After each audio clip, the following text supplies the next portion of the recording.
and welcome to the Inside Britball podcast. My name's Andy Taylor, and I'm joined by Kiwi, and a special guest has joined us. No, I'm just saying, he's just come from the wilderness, and we're joined by Mr. Kiwi himself, Arran. Great to have you back, mate. We've got plenty to get to, but you've been around the blocks a little bit, but you've come back for a quick jaunt to talk about WFFL today. Yeah, just as it's getting to the business end, yeah. Turning up at the 11th hour and taking all the glory, I suspect. That's it. And congratulations to the non-participants, right? yeah, exactly. Yeah, and we don't have, and Stuart doesn't have to put up with you today, and all sorts. So who gets the short straw? We don't know. We'll let the listeners decide to that. But Kiwi back to talk about WFFL. Obviously, you're preparing for your own trip this weekend, which we'll get into. But you've done all the hard work, and you're back again to talk about WFFL as we get into the finals talk, don't we? Yeah, like I say, congratulations to the non-participants. The rest of us have been holding down the fort while he's been off having, relaxing times and not doing podcasts. So anyway, that's what managers do, isn't it? Come back and take all the credit. That's it. Yeah. While he's muted for a dog barking, we'll move on quickly. Got loads to get to, Kiwi, haven't we? And we've got plenty of news to talk about that we want to get to that's happened in the world of flag that we haven't managed to address yet, which is always helpful to circle back on for listeners and watchers. And we've also got the small task of breaking down this weekend, which we've got plenty to talk about. You will, if you haven't seen it already, I collaborated with Bez of the Way We H and See It podcast to break down the scenarios of who can make it into the playoffs and so on. We'll get to that in a little while, but we'll break that down for you. But first, let's start tackling that news pile that we have to get through. The in tray is big and the out tray is not so much. So let's get to it, because we've had plenty of announcements. We've had Alan Young stepping down as the head coach of the GB men's and being replaced by Nick Keys. We've had Jack Reed appointed as the GB women's head coach. And we already talked about Dean stepping down before Christmas, didn't we? That was like a November announcement, I think, earlier on. And then we've also got the little announcement that kind of went by the wayside a little bit within the community. But in December, we had the announcement of the under-21 men's, which we kind of heard a little bit about at finals, didn't we? But Kelly Barrett's been appointed into the head coach there alongside Jade Bellamy and Robin McCluskey for the coordinators. And then we've also got changes to the World Championship qualification as well. So I'm putting that all on a plate for you, Kiwi. Where do you want to go first? It's a lot. My tiny brain may not handle it all. Let's start with coaching appointments. Let's handle that as a bucket, shall we say. I won't go into detail on people or personalities or, I don't know them particularly well. I think Arran can maybe give us a bit more insight on that. But there's a couple of things that are kind of, I guess, stood out for me on the way that this has been handled. If you recall, a few weeks ago, maybe a month ago now, I mentioned about how I was worried that we hadn't heard anything about particularly the women's appointment and the fact that, it's a big year. We've got Euros. The women have also got World Games in August. And, it was a bit kind of like we haven't seen anything. There's been no advertisement. So I think what I found interesting on this is there was no kind of like public advertisement of a head coaching position. Anyone could apply, that sort of what I would consider not professional approach to appointing a country head coach. Because let's be honest, if you talk about like England football manager, you don't see an advertisement on all of your local football clubs saying, come and apply for the England job. Who wants to, they obviously invite people to apply. They do a selection. There's always speculation about who's been invited to apply, but it's not like a formal public process, and then you only find out at the end who was appointed.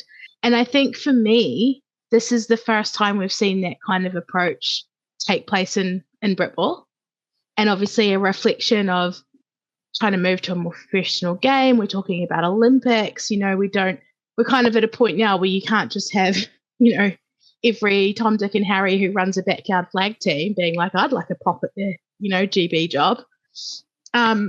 So although we've been, and I've been saying I was getting nervous, I haven't seen anything. Obviously, BAFA have been working on it in the background to get these appointments. And for me, I think it's a big step in the support that we've actually recognised that we're going to appoint these people. It's not going to be an open process. It's not a public application for everybody to do. We're going to take a more professional approach and kind of go, let's see who's the best person for the job, who would we like to interview for the job. I assume what's happened is we've gone, would like to extend you an invitation to apply and interview for the position. The other thing that's interesting for me is all of these appointments have come internally from what I would consider the kind of GB program. So you've got coaches that have either been coordinators or coaches of silvers, I think, in the men's case. And then obviously Kelly Barrett coming out of the GB women's program and being instrumental there and retiring from playing. So we've again we're nurturing and growing our talent. There's kind of a pathway. We're sort of saying, come in, get your experience, and then we can appoint you a head coach without a formal kind of public process. So we're kind of hopefully growing some more of that talent, developing coaching talent, fostering it, and giving those coaches a pathway within the national program. And we're also retaining some of our key players or key players of the past who have been instrumental in Kelly, retaining them into a coaching program, which is, if you've been involved in any kind of club, American football, that's always the aim when we're trying to get new coaches in, is when people retire from the game, we want to keep them in the sport by getting them into coaching or management or committees. So it's nice to see that kind of being replicated for me on the GB side as well. Yeah, and it's on that note, Arran, though, there has been internal appointments, hasn't there? And no doubt there was a process taking place. But at the same time, the appointments that we've had, seemingly no-brainers, but at the same time, we're in a transitioning period within the flag world when it comes to where does the Olympics stack up? Where do we fit in that process? Where does IFAF football fit in and all of that? Whilst trying to maintain a successful program, certainly within the women's, and obviously the men's have done very well, albeit, probably disappointed in the last tournament, but still been two very good programs. So wouldn't have been an easy decision, of course, but it almost seems like these decisions have taken place with an internal process, taking place with those who are potentially exiting the role or those who know the programs well. What insight can you provide it for what's going on there and the people that have gone into these roles? Probably not much in terms of the process. As Kiwi's highlighted, it's definitely different to what they've done before. The fact that it's people within the program means that they understand the people that are already currently in it. The way the governing body runs and manages the national program, albeit I would say that will obviously change with the funding that they'll get or have got, should I say. In terms of the people themselves, for me, Jack Reed is a no-brainer. He's a very intelligent or football intelligent guy. He's very calm and collected on the sidelines.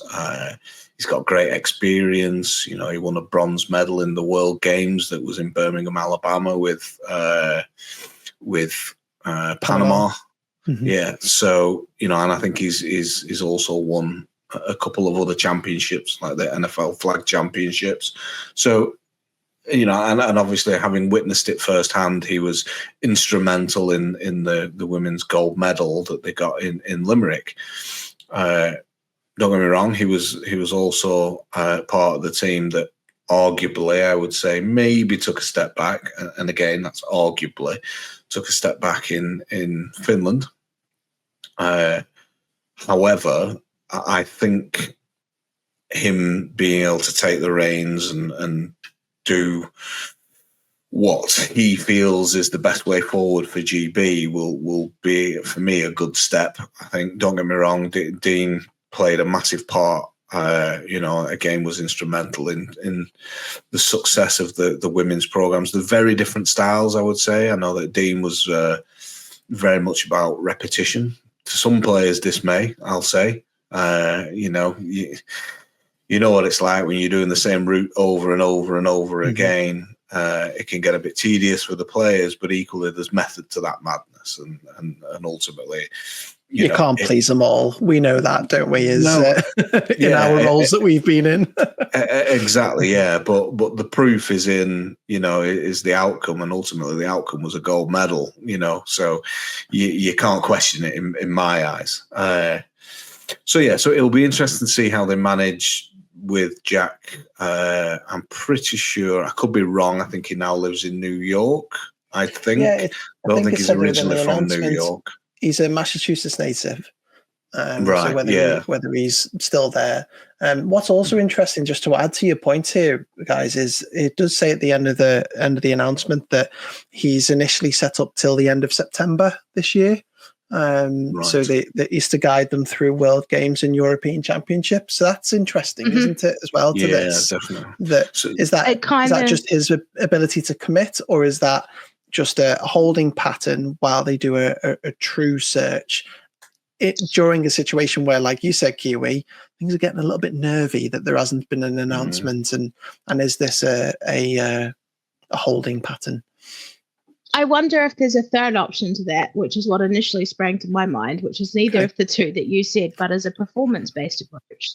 And that, how do you do in Euros? How do you do in World Games? If you're successful, we'll keep you for the Olympics qualification and Worlds. If not, then it was just an interim holding pattern and we go find somebody else, which is what I think is probably the likely scenario, is it's performance-based. Can you replicate it's interesting, isn't it? Success? Pre-funding, when we were talking about how we need performance analysis and all this sort of stuff, I wonder whether we may not have thought that, but now with that 500,000 being pumped in for Olympic sport, maybe you're right there. Maybe that's more towards the point than the latter. Aaron, you're grimacing at the thought, though. I can't see it. So, and the reason why I can't see it is everything's building up to the Olympics. Yeah. So, for me to put someone on a short-term contract wouldn't make sense. It wouldn't be a practical approach to building a team to get ready for the Olympics. For me, it'd be 3 years out, wouldn't you? In September 25, you'd be 3 years out from the Olympics with a Worlds, a Euros, and a World Games left. Maybe you'd have one cycle left, would you? Or would you have 2 Euros? Yeah, my point would be more when you think about Olympic athletes, runners, athletes. They're practicing for 4 years. It's a 4-year cycle that they are hitting it hard. So would you then, knowing that you're within that 4-year, make a change when everything's pointing towards that? I think that would more be around the lines of, and it kind of defeats the object or the point that I'm saying. I'm contradicting myself slightly, but I think they are more likely looking at it being an interim, get us through, do as best you can in these two competitions this year. And I think they'll then look to pay for someone, whether that's Jack, whether they see that as a trial. And then, which is effectively what Vic's saying, or Kiwi, sorry, well, that's what she's saying in a slightly different way. But ultimately, I think it'll be more because they'll be looking to pay someone, and it will depend on when they get that funding. And I think that's all that is. It's a non-commitment or non-financial commitment until they know that they will get that funding, at which point they can make a decision based on a salary. That's what I think it is. Could you both be right? I think potentially. It's a hybrid. Yeah, because the reason why I'm wondering whether both of you are right is that all three of us will sit here and think and say, if any one of the two programs have got a chance of going to the Olympics, it's the women's. The men's would obviously have to make huge leaps in these next 3 years, less than 3 years to qualify for that, knowing what the qualification processes for the Olympics are. There's only 6 teams or something, was it, going?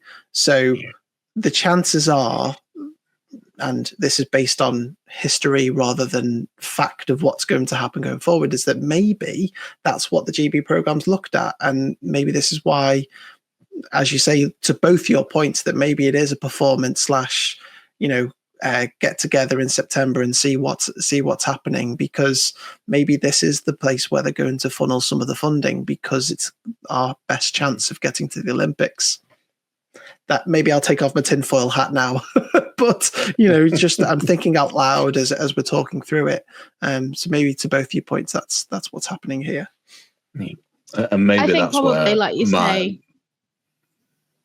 Go on, Kiwi.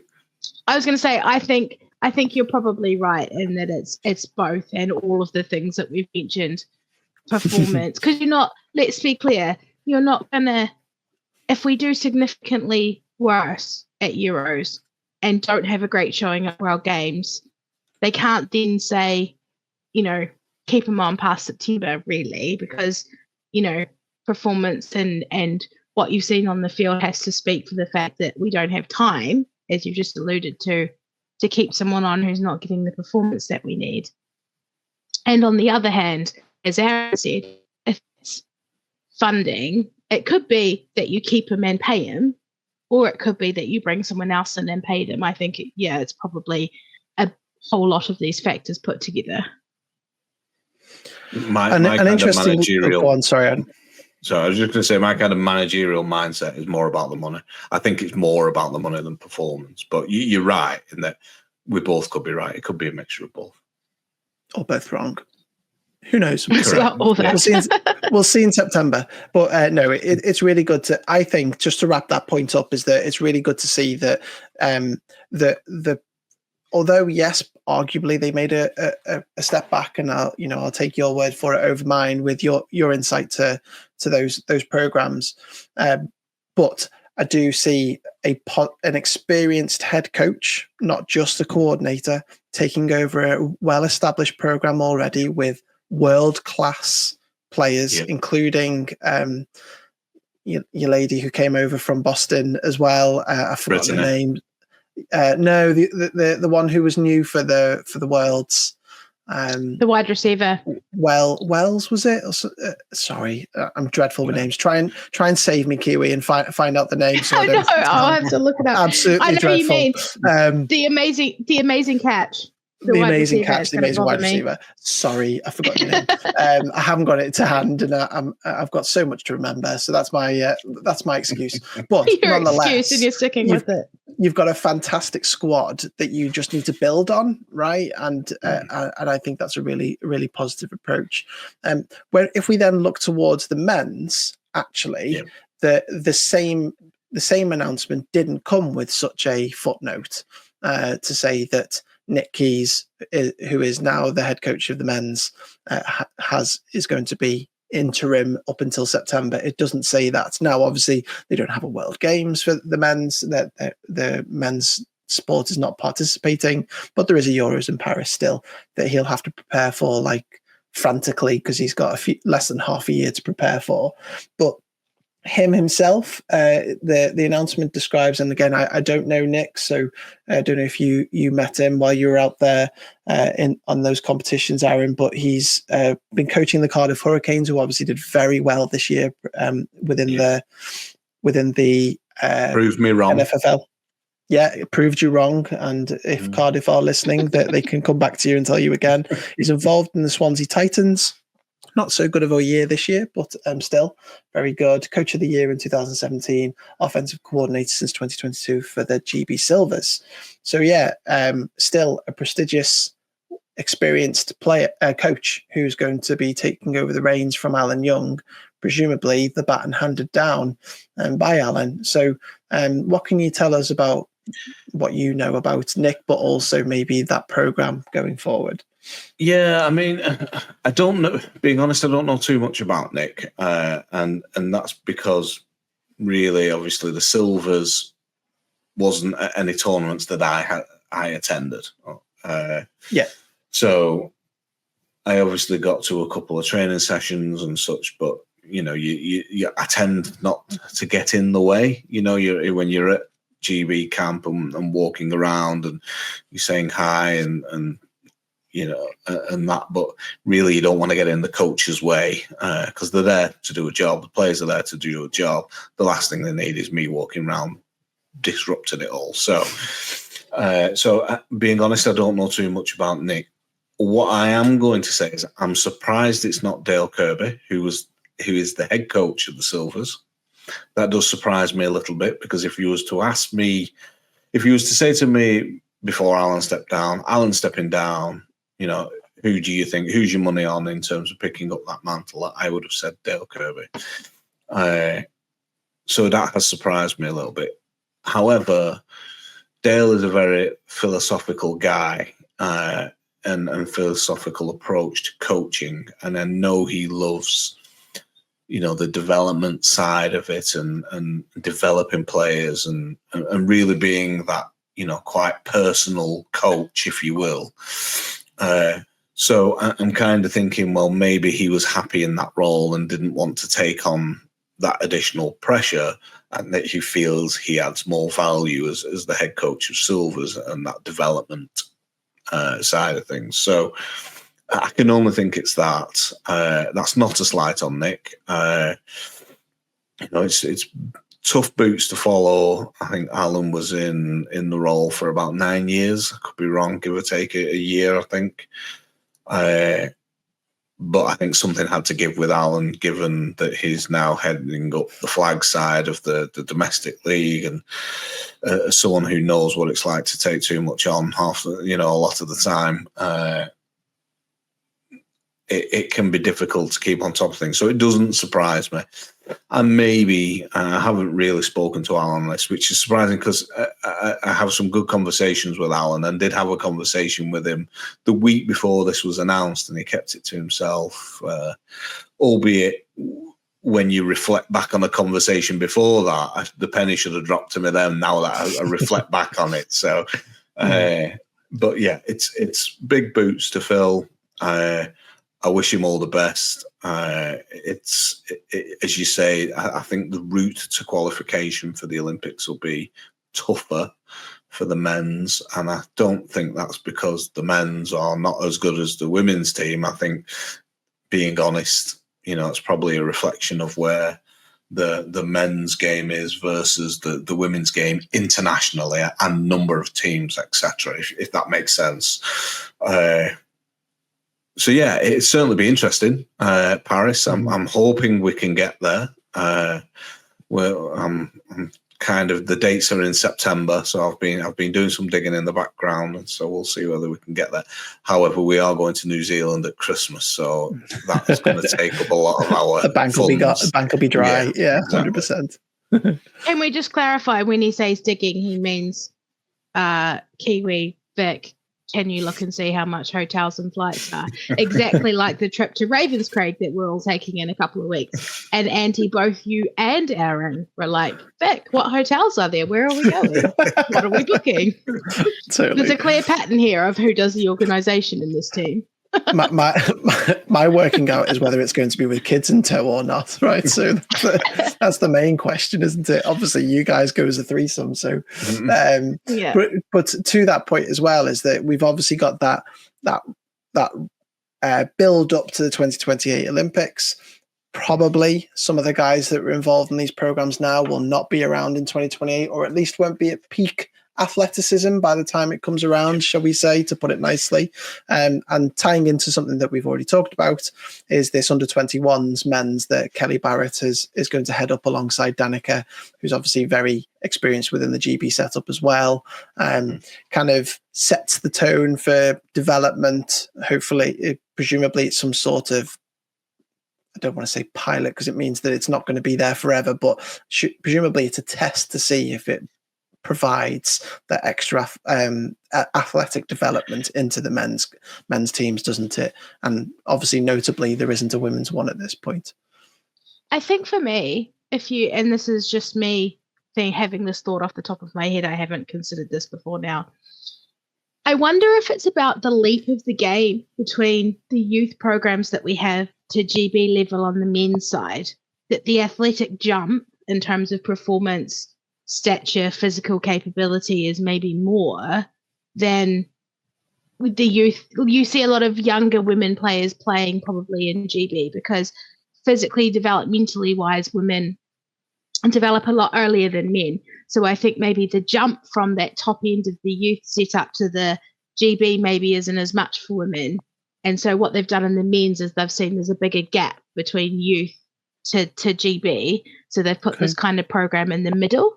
And we might see it replicated into women's, but I wonder if that's why they've gone, we really need to work on that performance because we haven't seen the young players coming through at the level that they're ready to slot into GB. Whereas in the women's side, you're seeing like your Abby Colemans and those type of people coming out of youth, almost ready to step straight into GB on the women's side. So again, that was a half-baked thought that I just had in my head that I maybe haven't thought through completely. But I do wonder if it's about that middle ground being broader in the men's game than it is in the women's game. I think that there's also, if I remember conversations that we've had with Jason Scott before, we've had plenty of conversations with Alan Young as well, and certainly interviewed Dean in the lead up to Worlds last year, is that they like to keep hold of their own, don't they? If you are an athlete at an early age, you know, we can spot athleticism very early on, can't we? If we've got those talent analysts and directors that you've been calling for, Arran, then they like to keep hold of them, because when they leave the program, they go to their domestic team, don't they? Whether that is up in Scotland or down on the south coast or somewhere in between. So I kind of see your point, Kiwi, and it's kind of, if you're a GB athlete early on, we want to keep you, we want to mold you, we want to get you ready for when you do turn 21 or younger, and you can step into that men's team, because we are talking about under 21 men's at this point, aren't we? Might be participation as well. Maybe the numbers are higher there in men's than they are in women. Again, don't have the stats. I'm just throwing it out there, but I'll let Arran come in at this point rather than me rambling on about a separate point. Yeah, I think the reason why you're seeing it with the men's and not with the women's is purely different visions. So that's Alan's vision. That under 21 is Alan's vision. It's not somebody who's leading it at the top and saying down to the likes of Alan or now Nick, you know, this is what we need to get in place. This is the structure that we need to get in place. This is a pathway that GB flag should be following. It is, and I have quite a bit of insight into this, that it is Alan's vision, and that's why it's happened for the men's and not for the women's. I think you could be right in terms of the reason and rationale behind it and why Alan was doing it, but to point out why it hasn't happened, I think for me that's just a sign that there's nobody steering the ship, being honest. This program development that... Correct. Yes. Like you just talked for multiple times. Yeah. Yet. Hopefully that funding will bring someone in that can do that. I don't disagree with the premise of it. I think obviously if you're thinking about, you know, under 21s, let's be honest, they're probably the ones that are going to be the ones for the future that will attend the Olympics, and I think that might be it. Let's get them playing together early, you know, again going back to that 4-year cycle, in that, well, athletes train for 4 years, we're already within that, so let's start getting them together, working together now, so when it gets to 2028, it's a nice progression into the men's squad. That is in the hope that we qualify, of course. Mm-hmm. I find it interesting that it's not an under 23 as well. It's obviously under 21 is standard protocol, isn't it? You know, it's the lowest step below. It's the step below adult, isn't it? But I wondered whether there was a thought there, and I don't have insight into this, whether there was an insight to an under 23 type program, where you can kind of fit your young development adults into a squad as well with some budding youth. I don't know what the rules are or anything, but you see it in some other sports, don't you, where they don't just have a youth program, they have like a development. So it's almost like an official silvers in a way, or like, would it be a bronze? Probably a bronze at that point, wouldn't it? Don't mention bronze. It technically is bronze, and it would have originally been called bronze. So going back to the insight that I have in the insight knowledge from my previous role, it's a workaround. It's a loophole, shall we say, that would have been bronze. Understood. I think the Silvers kind of is that squad that you're talking about, Andy. I think you've got your top squad, the under 23s, and then you've got your Silvers, which are kind of sitting as your development under 23 squad, where you've got a mix of those coming up and those not quite ready to move on, and then you've got your under 21s underneath that. So I think it's that, as Arran said, establishing a really clear developmental pathway on the men's side, which we hope when, we have someone overseeing all of the programs, we might see on both sides of the sport. So I guess watch the space. And just to point out, obviously, Kelly, friend of the show, that's a great appointment for me. It'd be great to see what she does with it. But it's, I just wanted to say that it's a good appointment in my eyes. Multiple medal winner in national and international, right? So captain. Domestic and international, and captain, and one of the pillars of that program to go on and win these things. And like I say, friend of the show as well, been on probably our most regular non-regular guest. Before we move on as well, the GB women's player that we were talking about is Emily Kemp. Oh, thank you. Just to add, because it was really bothering me, so I've been frantically looking back through. Can we? Yeah, we just need to take that bit and put it back earlier in the conversation. Emily Kemp. Yeah, I knew the name. Emily Kemp. Sorry, Emily. Standout wide receiver. Apologies, we forgot your name. Wasn't intentional, but we did acknowledge your standout performance at Worlds, and no one's going to forget that catch in a hurry. Absolutely stood out. And Kiwi, you wanted to briefly mention around the qualification, didn't you, for Worlds, which kind of came up in recent weeks? I will say briefly because it's quite complex and it's quite detailed. But the overview, loosely, is that up until this next cycle of World Championships, it was kind of if you could afford to come and you could bring a team, then we'd let you in the World Championships, right? There wasn't really a qualification protocol of who got to go and who didn't. What we're now seeing is that IFAF have announced this detailed qualification structure where kind of all of your regional winners get qualification to the World Champs. So the Euros winner, the Oceania winner, and then there's this complex weighting system of there's extra seeds that come out of Europe in recognition of how many good teams there are in Europe. The same in the Americas. It's all quite complex, and I'll be totally honest, I got a bit lost in the detail. But it basically is kind of saying from now on, more in line with what you'd see for an Olympics qualification, we're now saying you have to qualify to come to World Champs. You can't just show up because you can afford it. I will say, if you want the in-depth detail, I know we've already mentioned them once tonight, but the guys over at The Way We Actually See It did a podcast on the specific point. And Bez, who loves the detail, as you know, Andy, of the last week or so of work you've done with him, has deep dived into the minute detail of what that might mean for the next World Champs. So that's a level beyond me. But I did want to acknowledge that we'd had this news. If you want more detail, I suggest you pop over and listen to those guys. There's a reason why me and Bez get on, and it's the rabbit holes that we can go down with the stats and the detail. And Aaron's in a group with us, and I'm sure he just turns his phone on mute sometimes. When we get going. I do struggle to keep up, being honest. I get lost very quickly in the conversation, but as long as you two have got a grip on it, that's all good. Exactly. Brilliant. So let's move on then. Should we? That's a nice little roundup of the news that we haven't got to from way before Christmas, but I'm sure there's plenty more that we'll pick up over time as well. But we've got the small matter of finishing off the regular season of the WFFL and plenty of playoff places up for grabs this weekend. So Kiwi, you well, probably Arran as well. You're probably both taking the trip over to Leeds, aren't you? Or Huddersfield, should we say, hosted by Leeds Samurai for the last game day. You guys have got 4 games this week, haven't you?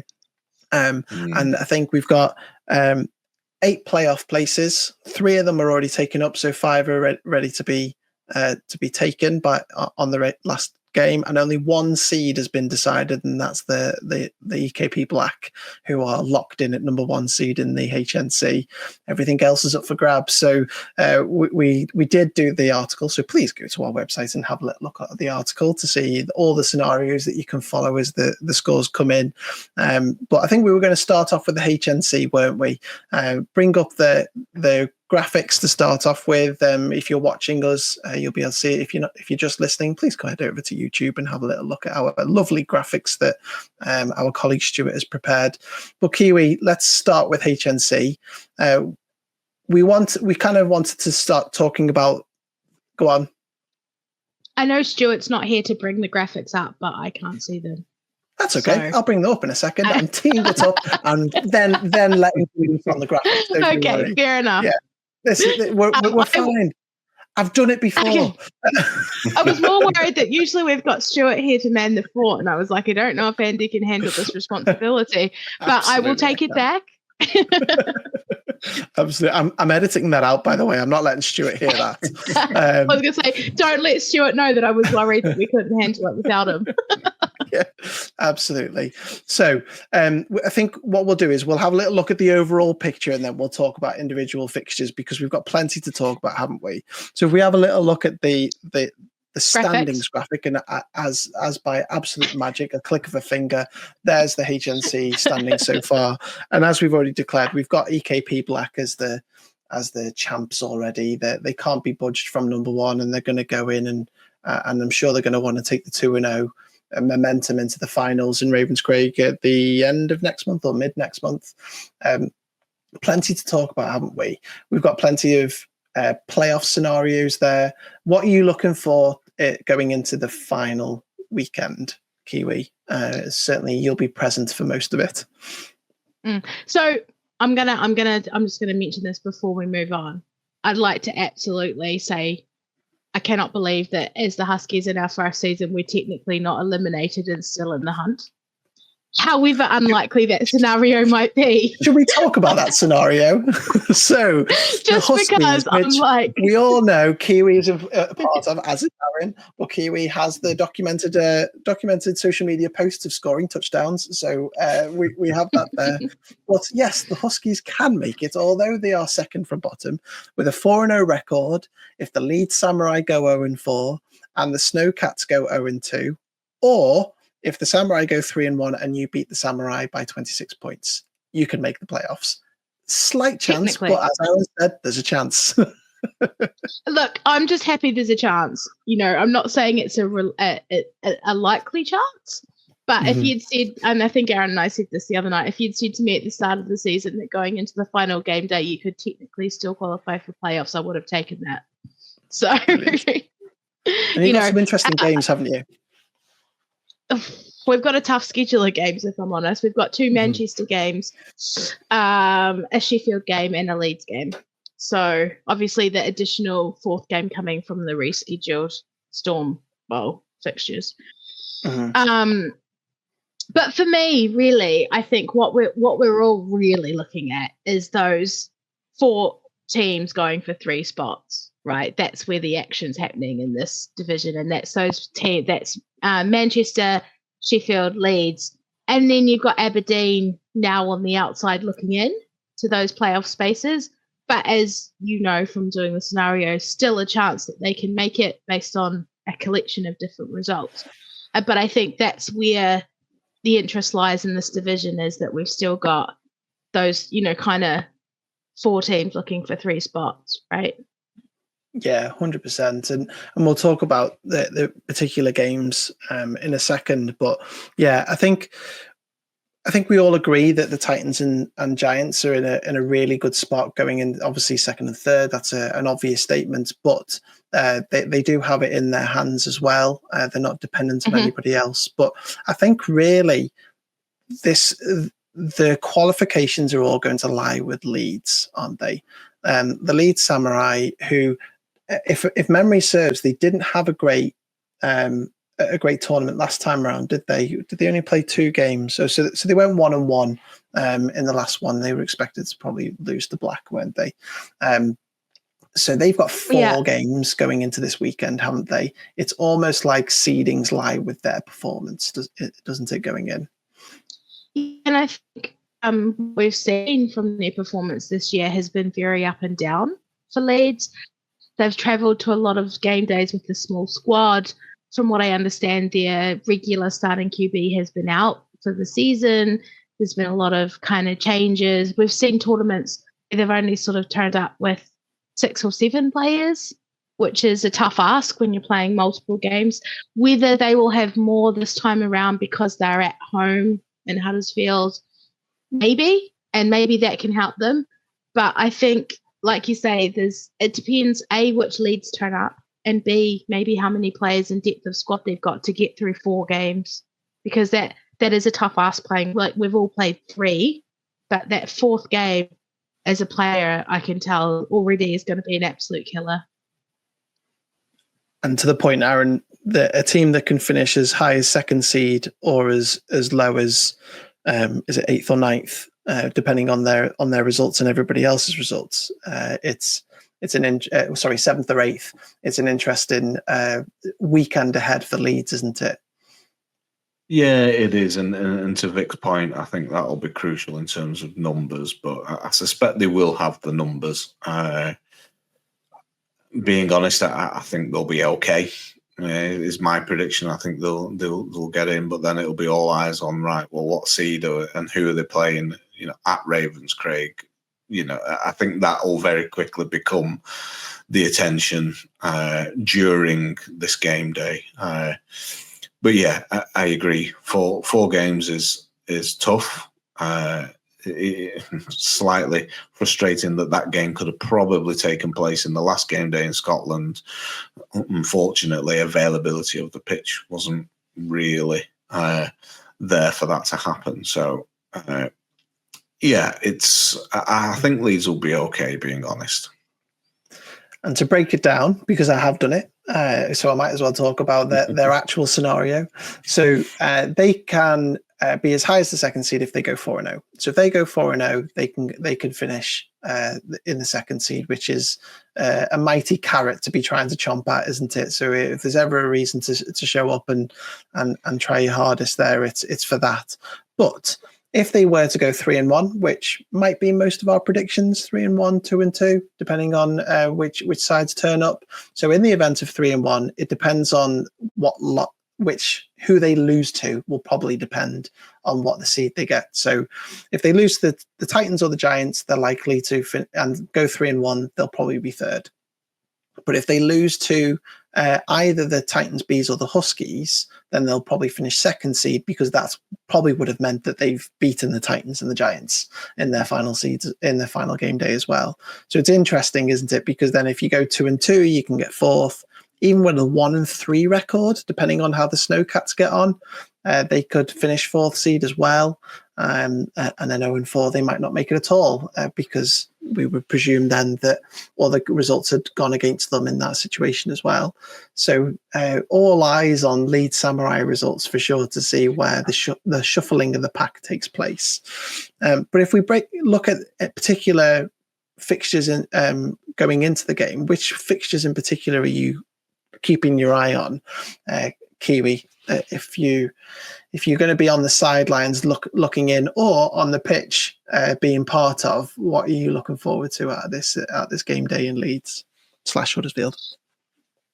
I think the Leeds games are where the interest is at, and I think it's those 2 games against Manchester and Sheffield, because they're kind of going to be the swaying games. Look, I would love to say that the Huskies could come and beat them on the fourth game of the tournament, but I don't think that's massively likely. Although I will say, in the first time we played them, we went into the half 7-7, I think. So it's not beyond the realms of possibilities, depending on the team that shows up. But likely, I think you're going to see Leeds go 2-2. If they can get one of those what I would consider an upset win over Manchester or Sheffield, then things get very interesting. So that's where I'm kind of interested to see what happens. They would deserve a playoff place and a high seed then, wouldn't they, if they come away with a win against those teams? And Aaron, what about yourself? What sticks out in the HNC? Yeah, I think the same, being honest. I think the Samurai Titans Sheffield Giants game will be key to, or certainly the best thing to watch in terms of what the results and how that may change the different clinching scenarios. As much as I'd love to say, watch the Huskies Samurai at the end, of the game day. Let's be realistic here. I think it's the Titans Giants Samurai mix that will be the interesting watch. Well, let's hope it's all to play for in that final game, hey? Let's hope you're able to get up the league at the very least, if not cause an upset. Go on, Kiwi. For sure. I'm going to say, though, and this is just for my own personal mention, is that also the Huskies playing the Titans Bees for the one and only time this season, because we lost that game in the Storm Bowl, is also interesting for me, because I think that's where the Huskies can potentially see a third win coming. That's my hope. If we can go 1-3, I'll be a happy person coming back from Huddersfield. Yeah, and by lost, you mean it didn't get played because of the storm, not that the Huskies lost the game. Yeah. No, lost from the schedule is what I kind of meant. But yes, good clarification there. So that game hasn't happened at all yet until this game day. Lost to the Skelmersdale debris across the field. That's what it was, wasn't it? Exactly. And there is 3 other games happening in the HNC. There's 3 games happening up in Aberdeen on Sunday. So going into this, Black can take it easy. It's all about momentum and development if they want to take it. Reds also could take it easy if they want to, because they don't have a playoff hope, unfortunately, going into this. But Aberdeen will know exactly what's up for grabs coming into the Sunday tournament, because they will know what have happened with Leeds Samurai and Titans and Giants. And they do have a chance of making the playoff, but they will need help. And I've talked about those Leeds Samurai. It will depend on what the Samurai do, whether the Snowcats can get in as the 4th seed. And I think they can only make the 4th seed. But really, the expectation will probably be here 1-1, won't it? With a win against a loss against the Black and win against the Red, based on historical data that we have, and in which case they will need the Samurai to go 1-3 or worse in order to clinch the 4th seed there. So it could be a bland day in Aberdeen, couldn't it, depending on what happens on the Saturday, but still all to be played for, I suppose. I think the only thing that I would say here is one of those tinfoil hat moments, which I'm sure won't happen, but that could be. No. is that you see 2 Scottish teams wanted in the playoffs, and maybe an EKP Black performance that isn't what we've come to expect. I'm not saying it'll happen, but it would be remiss of me to say tinfoil hat moment that you could see that, maybe. I'm sure we won't, because it's not. Could you suggest such a thing?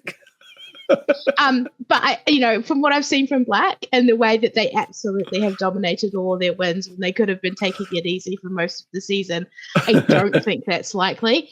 But I feel it would be remiss of us to not acknowledge that is a possibility. Just remember, you've got to see. You are very likely to see Coach Gibson at the finals, and he will pull you up on that, because I know him, and that's definitely not what he will be thinking. I also know that the Pirates Red will still be fixed on trying to get that first win. So I think it's all to play for. I don't think they expect an easy day at the office for Aberdeen. And the other thing to mention is Aberdeen coming off a really rough game day, right? Going 0-3 after a massive amount of travel. So, them kind of bouncing back from that deficit also is going to be key, and whether they can come back and bounce back from that will be interesting. But I'm not saying that what I've said will happen. It's just I'm sure that Gibson will have something to say to me about it when I see him in Ravenscraig in a few weeks. But it would be remiss of me not to acknowledge that there's the potential.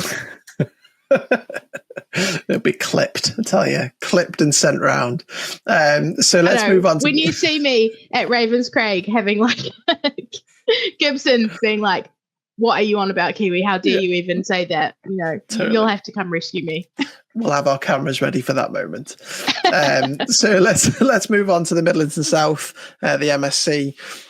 We've got less playoff positions, but obviously there are some seeds to be dished out as well.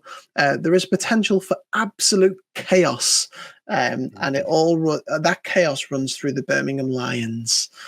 So first time in the league, am I right in saying that? First season in the league. Obviously some very good players. We know a number of them very well from the contact leagues as well, and they showed up last tournament. They came away with a 3-1 performance as well. I want to kind of focus on that before we get to the Covs up at the top, because if Birmingham do go 4-0 and they are one of three teams, or one of three teams able to get into the playoffs with 4 games, and they could finish as high as, I think it's 4th seed, isn't it? 3rd seed, depending on how things go. Kind of runs through them, doesn't it? The day, which does include a difficult game that you probably want to touch on in a little while, but they could get there, which is very interesting, isn't it, Arran, for their first year in the league?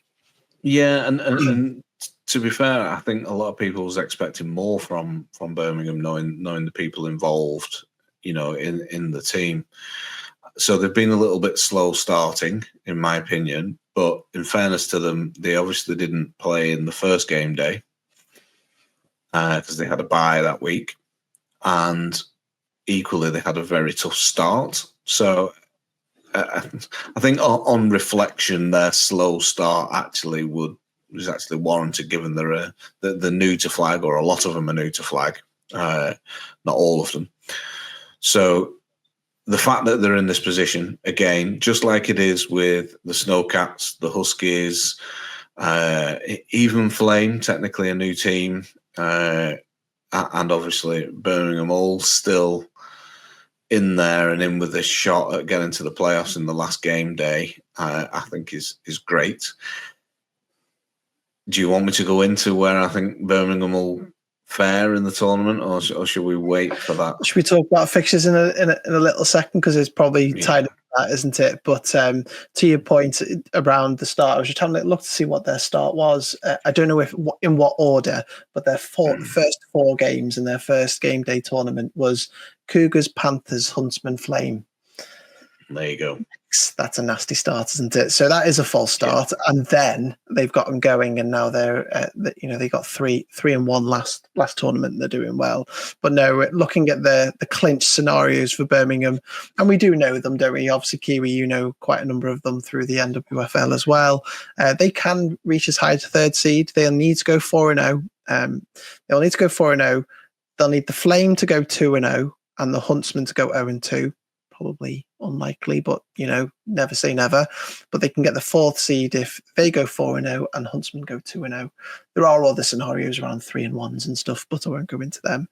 So they do have to aim high, and interestingly, we'll get on to a little scenario in a little while when we talk about individual fixtures. But they will have an interesting last game of the day, which we'll touch upon as well. But Kiwi, anything else stand out to you going into the final game day? Because we don't have the number 1 seed or the number 2 seed fixed at this point, and as a result, we've also obviously got 4 people vying for those last 2 playoff positions as well. Yeah, and I think so. Obviously, we'll talk about fixtures soon, but obviously, even those 1 and 2 seeds can really be impacted by some of those later games in the rounds, which is what we had a little pre-chat before the podcast, because there's so many iterations of the scenarios that we kind of had to do a pre-meeting to the podcast just to get our own heads around them. And I think what's interesting for me is actually not just Birmingham, but some of those other games and those later games that you might have thought might not be relevant could still come into play for those all-important seedings, because the way that this is going to shake out is how you see it happen at Ravenscraig and the playoffs and the different teams. And, it can have quite a big impact, your seeding, on who you'll play, how tough your road is to the finals, and then not so much maybe in the first round, but in those second rounds of games where you start seeing those winners matching up with each other. You could potentially see some quite strong teams knocking each other out based on where they've ended up seeding-wise. So for me, it definitely is all to play for. And the fact that you've still got Birmingham, London, two teams that knew within a good chance of still making the playoffs. I wouldn't say it was outside chance. It was a relatively good chance depending on performance. And then, as we said on Birmingham, I think we've all been waiting to see the performance that we know is within that squad, right? And hoping that we see that come out this game day in terms of, really picking up momentum and running with it, because we know the caliber of players that they've got. So, I think we're all waiting to see that moment happen that we thought was going to happen all season. Mm-hmm. Totally. 2 points to finish on before we go into the individual games is that looking at that table there, 3 of Birmingham's 4 games are underneath them, those 3 teams underneath them. And then there's one right at the top that they've got, which I'm sure we'll be talking about in a second. No, but just to point that out in graphical form, if you are watching, is that 3 of their 4 are those bottom 3, and then we'll touch on. Go on. We think they'll easily go probably 3-1. We're likely, 3 wins likely. It's that 4th one that's the question mark. So I guess on the scenarios, I don't know where that leaves us if they go 3-1 in terms of a playoff spot. I'm looking at you, Andy, because my head can't remember that. It'll depend on what happens on this game day that's happening in London, and then we've got these 3 teams going against each other. But one final point on that, and then we'll get straight into these fixtures now, is that the Amazons forfeiture might come back to bite them in the backside. Yes, down the line, which we'll get into now. So let's have a little look at those fixtures then, because I know we're burning to talk about some of the ones happening in Coventry. So these 3 are facing each other. These are 3 teams that are vying for those 2 games. Although we have talked about Birmingham being very important in these seedings and their performance, what comes out of this game day in London will be really important. I think it's being held at Brunel University. We've got the Flame versus Amazons, Flame versus Huntsman, and then the Huntsman versus Amazons as well. Some tasty fixtures here, isn't there? Because they're all potentially playoff teams, aren't they, Arran?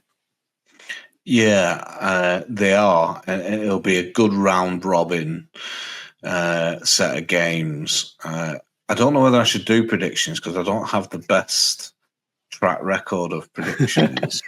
Go on, Bez will be interested to hear your prediction. He will. I'm saying that Leicester will win both games there.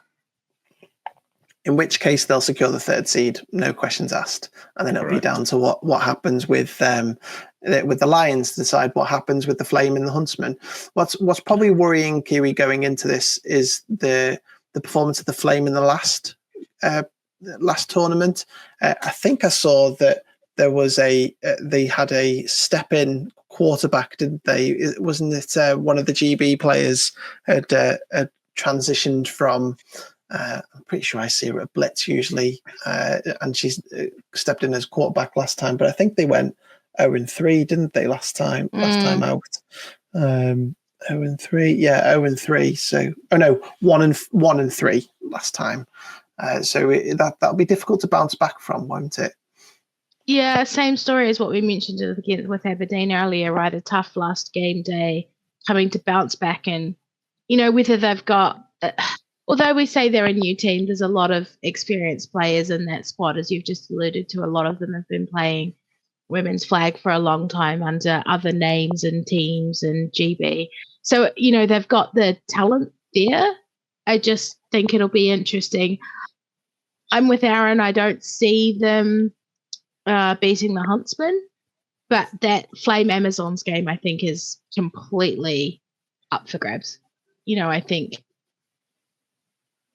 Ball will win that game. So that's kind of the interesting one for me on that fixture list, because as we know, that can have an impact on what happens with the seedings as well. Yeah, in that scenario that you're talking about, Huntsman 2-0, what that effectively does is put them through and knock out the Flame. And then what then happens is that to the Amazons depends on what happens with the Lions. In that scenario, obviously the best the Amazons could do would be 1-1. And in that situation, they would need the Huntsman to go 1-1. So in a scenario where the Huntsman go 2-0, they effectively knock both of them out, unless the Lions really do not match our expectations with those fixtures. So if they go worse than 3-1, then potentially the Amazons can still get in that fourth position. But it could be that forfeiture comes back to bite them, certainly in the situation of a tied record. But that's probably just the small curtain raiser, the dress rehearsal, if you like, to what's happening in Coventry, because there's 12 games happening in Coventry. And let's have a look at the first lot, because there's loads of them going on. To your points, these aren't in order. And I think that's probably a point that Arran wants to now pick up on, because we were talking about a certain scenario and a certain game that could stand out to us. Yeah, and so for me, all eyes is on that Birmingham Lions Panthers. So I've already given a prediction on the other MSC game day. I'm going to be honest here. I genuinely see the Lions go 4-0. Explain yourself. Well, yeah. And the reason being is I think that by the time the Coventry Panthers versus Birmingham Lions game will happen, which is last on the running order, I know it's not shown on this, but last on the running order of the day, I think the Coventry Panthers may decide to not take the foot off the gas, because I don't think that's what they're about, but it's maybe an opportunity to prep, give someone more game time that possibly hasn't during the regular season, knowing that they've already sown up the seed, in theory, for the finals in Ravenscraig. So if they do that, then I think there is a chance for the Birmingham Lions, or an opportunity for the Birmingham Lions to beat them. Obviously, prior to that, they will have played Iceni Spears, they will have played Nottingham Gold and Nottingham Green. For me, all are winnable games for Birmingham. In that, going back to your point, looking at the table, for me, they're all winnable games. So if you're Birmingham Lions here, I'm going into that tournament, or that game day, as quietly confident, but also focused, knowing that there is a chance. Now, obviously, in terms of the clinching scenarios, that for me would mean that Birmingham Lions and Leicester join the two Coventry teams in the finals. And I know that the fixture that you're referencing probably before that isn't on this particular one, Arran, is #Coventry Bowl that's going to take place beforehand. Correct. And you're assuming that Panthers win that, tie up the number one seed, therefore the fourth game being less relevant, I think is what you're saying, right? Whereas if they lose, then maybe not so much. Yeah, correct. And that's the flip side scenario that I proposed to Arran offline before we went into it, is that actually this could be an incredible game that could be all to play for, because there is a scenario where the Panthers are still trying to get that number one seed into that final game. Now, it does require them to tie head-to-head with the Cougars by losing to them, but keeping it within 18 points. It does, which then makes the head-to-head on MPPG, net points per game. And then it does require them to be 3-0 going into that game, or 2-1 or 3-0 going into that game. with the Lions still 3-0, wanted to try and get that playoff point. So there could be an outside chance that we have one hell of a finale. And also, let's add some jeopardy to the scenario. The reason the first seed versus the second seed in this scenario is so important is because whoever gets that second seed, assuming they win their first game at Ravenscraig, is then likely to play EKP Black in the semi-final. Yeah. So that is why not being the second seed and being the first seed is more important, because you will avoid them potentially until the final if you go in as the number one seed. And that is the jeopardy here of being the number two seed. I haven't even thought that far ahead. So now that you mention it, you're right. There is more jeopardy if that's the case. Yes, because you don't want to be two. You really want to be one. Yeah, so 100%. That's the other part of this. That's like why it's so hashtag Coventry Bowl is still super important, because don't want to be the two seed. And obviously Panthers can lock it up, or Cougars can upset the apple cart if it goes 1-1, and then, as you say, all these other scenarios come into play. Yeah. Well, to your point, the Panthers lock up the number one seed, not regardless, as they can go as bad as 2-2 on the day if they beat the Cougars. To your point, so that the final for them, the preemptive final for them is still that Cougars game. Plus, yes, there's a rivalry there, isn't there? They want to win it anyway. It'll be interesting to see if Cougars can bounce back. Obviously, that's why it's such the 9 times champs. What sort of development can they take? It's hard to beat somebody twice. It's even harder to beat them 3 times if they see each other again in the playoffs. So, it'll be really interesting to see what comes from that game. But no, to summarize that point as well, is that Cougars and Panthers can't finish worse than 2. They are 1 or 2. It's just a case of which one comes out. And unfortunately for the Cougars, it's in the hands of the Panthers at this point, unless the Coventry Cougars can really take it to the Panthers and beat them handily by 3 touchdowns at the very least, which will be very interesting, won't it? And if nothing else, either way, it sets up one hell of a semi-final at Ravenscraig, right? Because you're going to see EKP Black versus one of those Coventry teams. Assuming that everything in the playoffs goes as we planned, where those teams win over their rivals from the other division. But the high likelihood is that that's the semi-final that we're going to enjoy even before we get to a final, right? So exciting. Yeah. No, it'll be very good. And I think it's worth noting at this point, while we're on it, is obviously we've only just touched upon some of the scenarios that could happen. Obviously, you've been working, Andy, hard in the background with Bez at the way we H&C it, checking each down other's the spade, homework. Andy. Don't go too deep.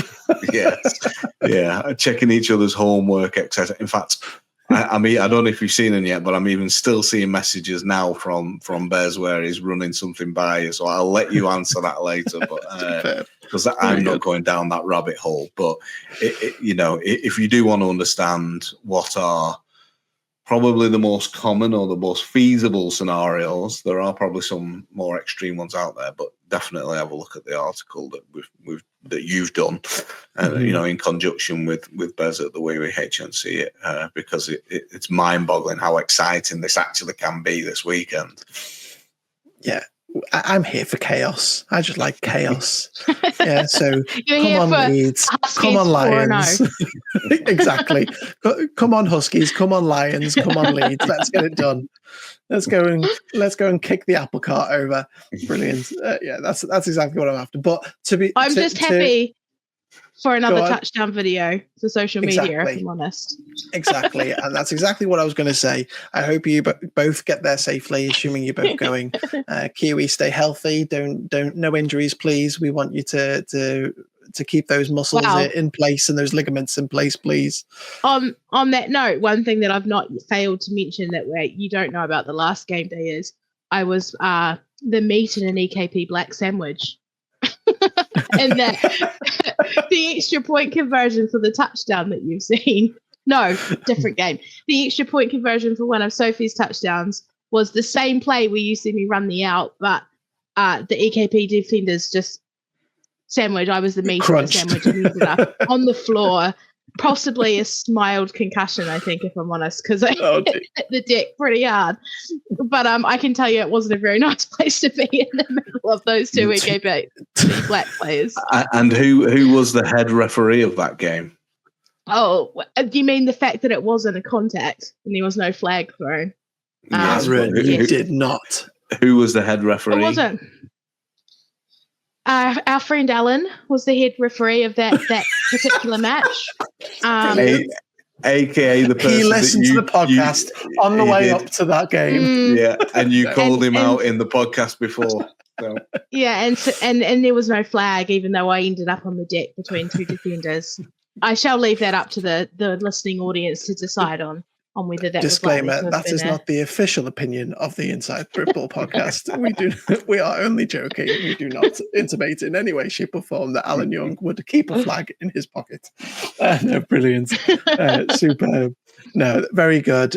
So please drive safe. Please keep yourself safe. Enjoy it. 4-0 Huskies. Here we come. And a little bit of help from the Snowcats and the Samurai. You'll get there. But no, best of luck with the final games of the regular season. Good luck to everybody else. And go on. The problem is, if we do make it, it's going to mess up our Inside Britball coverage of Ravenscraig because we'll therefore be playing. I'll need help. So we probably don't. Yeah, we might be setting up if that unrealistic but possible scenario not happens, a reason, we'll be Kiwi. giving out an SOS. It's not a reason for help at Ravenscraig. Superb. Brilliant. Well, thank you very much for your insight to the weekend ahead and obviously the news that's come through the last few months to weeks, and we look forward to catching up with you after the fact to break it all down and see where we're at, and long may chaos reign, because we all love talking about it. But no, we'll catch you again very soon to break down what happened. Maybe not next week, maybe the week after, depends on how Kiwi and Arran survive the weekend. But we'll be back to break down what to expect in the playoffs for sure. So thank you very much for listening, watching, and we'll catch you again next time.